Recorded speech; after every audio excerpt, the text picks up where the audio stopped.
So our personal finance feature, of course, with Warren Ingram, personal finance advisor and executive director at Galileo Capital.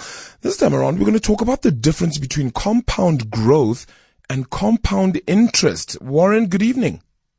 Good evening. How's it going? Yeah, look, no complaints at all, but you certainly have a question from a listener here, and perhaps allow me to paint out the picture that it's been stated on numerous occasions, and this is according to the listener themselves. They say that it's been stated on numerous occasions on the Money Show that investing in shares earns one compound interest. You even had an example of a young lady, I think her name is Julie, who saved millions and earned compound interest through shares. As well, I've had an online share trading account for many years and have never seen any interest. I've been wondering if this is a fact. I called my online share services provider and was told they are not allowed to discuss compound interest with me as they are non-advisory. When I asked why I do not see such credits in my account, I was told it's because they don't offer such interest. Is it perhaps about a type of broker I'm using? Well, I think that there are a few things that we can deal with through a question like this, and it's an awesome question because this is something that so many investors, face every day when they look at their investments, and a lot of confusion between earning interest. So when you put money in a bank account or a fixed deposit and you get interest, and then the difference between that and investing money in the stock market and in shares, or even in share-based unit trusts, where you get compound growth. And it might sound like like semantics, that we're talking about the same thing, but there is quite a big difference. So, just to start, I mean, if we put our money in a bank account, and let's just say we put 10 grand in a bank account, and we earn some interest from that, and my math isn't great, so I'm going to keep the numbers simple. And just say the bank account's going to pay me 5% a year. What will happen is I'll actually see that on my statement. I'll see I've got my 10,000 rand, and then I'll see that I've got a certain amount of interest being paid to me every month, and that interest will be added to my 10,000 rand. And the following month I'll get another 5%, but it will be now on the 10,000, let's say 10,050 bucks that I've got in my account. And so, I think one of the banks had an ad where it says your money makes money babies. And that's exactly what happens with a situation like that.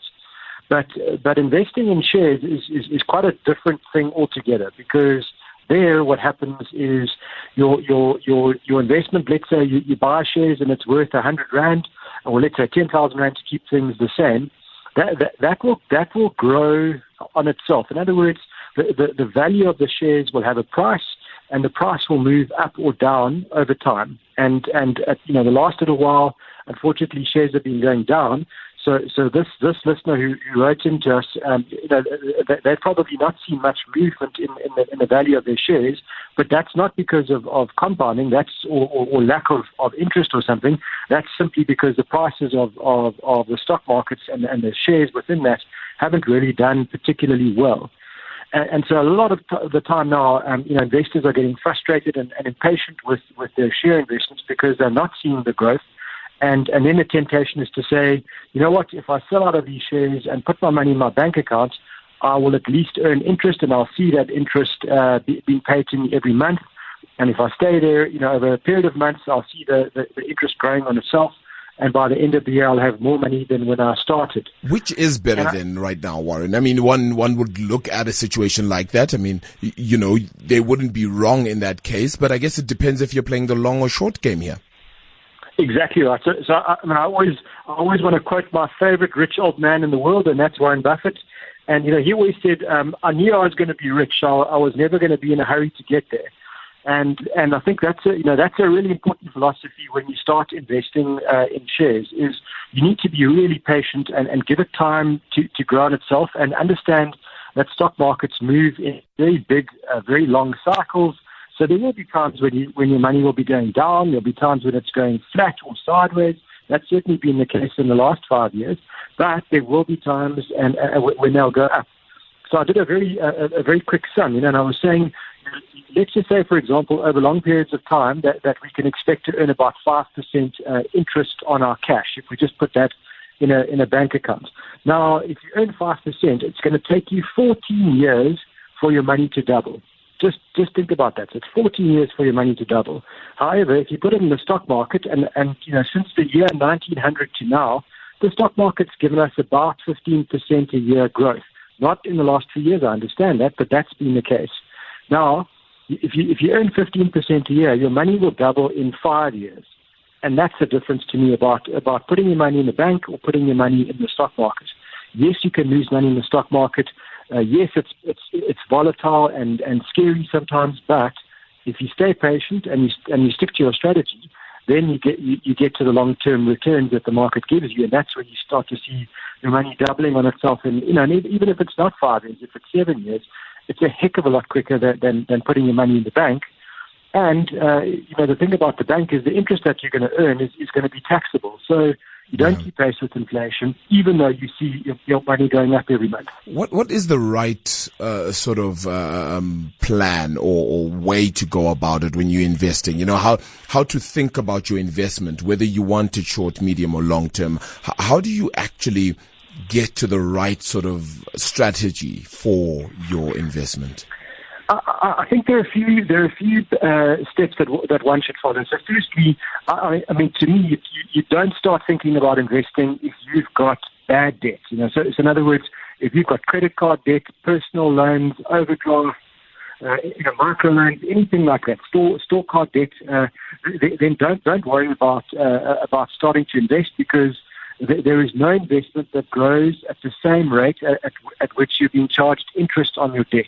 So if you've got a credit card debt that you haven't paid off every month, then that's probably been costing you about 25% a year in interest that's compounding against you. So it's growing against you every year. Whereas the stock market's growing, as I said, it'll be great if it's growing at 15% a year.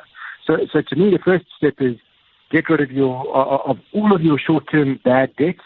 If you've got a home loan, that's okay. Make sure you pay off a bit more than required every month, but don't start investing until you've got rid of your bad debts.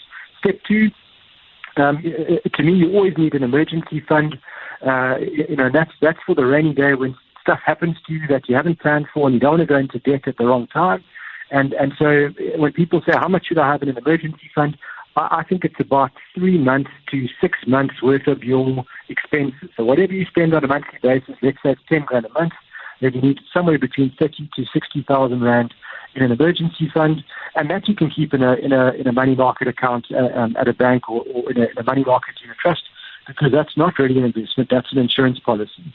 After that, if you're prepared to put your money away for time periods of, let's say, 5 to 7 years or longer, then you can start to invest in shares, and that would be the first time that I would consider putting my money away into the stock market. I wouldn't do it for time periods that are shorter than that. So if you're saving for a goal, let's say you need to buy a car or save for a deposit on a house, and that's going to be 3 years from now, then rather put it into a money market account or a fixed deposit. Don't consider the stock market, because the stock market is volatile and does go through cycles. And the last thing you want to do is need the money in 3 years, and it's one of those periods where things are going down. So to me, I love the stock market. I think it's a great place to really grow your capital over long periods of time, but you have to be prepared to invest for very long periods of time. And I think that's always the mistake people make is, especially now, when things have been going badly, investors lose patience with the stock market, and they start to believe that it will never ever go up again. I mean, I'm beginning to think that the last 3 years have been horrendous. So that's and that's a really common mistake that investors make right around the world. Is we kind of take the last let's say 1 to 5 years, and we say whatever happened in the last 1 to 5 years, that's what's going to happen in the next 1 to 5 years. And the only thing I can ever promise anybody is whatever happened in the last 5 years definitely won't repeat itself in exactly the same way in the future. So it's important to know that our market does really go up and down. And, I've just spent a lot of time listening to people today talking about the economy in South Africa and how bad it is and how difficult conditions are going to be. And then they look at our stock market and they say, well, I can't invest in our stock market if we've got this massive unemployment in our economy and economic growth rates that are below 1%. But the thing to remember about our stock market is it consists of a lot of companies that operate right around the world. So a business like Naspers, yes, it might be listed here, but I mean, it operates, kind of right across China all the way through Europe. The same with Richemont, the same with British American Tobacco and AB InBev that sell a lot of beer to people right from America to China. So I think it's a mistake to look at the stock market in South Africa and believe that that's a reflection only of our economy, which is going through a tough time. It's not. It's certainly a reflection of a much bigger kind of emerging market type approach. But to me, it would be a huge mistake to kind of lose faith in your share investments now, because I think we probably. I was listening to Tilly Madamsela, kind of half an hour ago, and she was saying, it's always darkest before dawn, and she feels like we're in that time now where it's just the darkest bit before the dawn turns, and I feel the same. I think it applies to our economy, it applies to our politics, and it applies to policy that we'll see from government. And I think that's the point about the stock market. It's certainly not that I've been smoking some heavy stuff or drinking too much. I just believe that the world works in big cycles, and our country's kind of gone through 9 terrible years of economic and political destruction, but that's now turning, and that's where we'll see the stock market start to recover. Does it happen now, or does it happen next year? I'm not sure. But what I do know is patient investors, who kind of ignore the hype and the kind of despondency, they're the ones that get the reward, and they're the ones that become the Warren Buffetts of the future. Progress is a slow process. Warren Ingram, appreciate your time this evening. Personal financial advisor and executive director as well at Galileo Capital, joining us on the line there as we, talk about compound growth and compound interest, but also just being patient with your investments and how to move those forward as well, right here on The Money Show.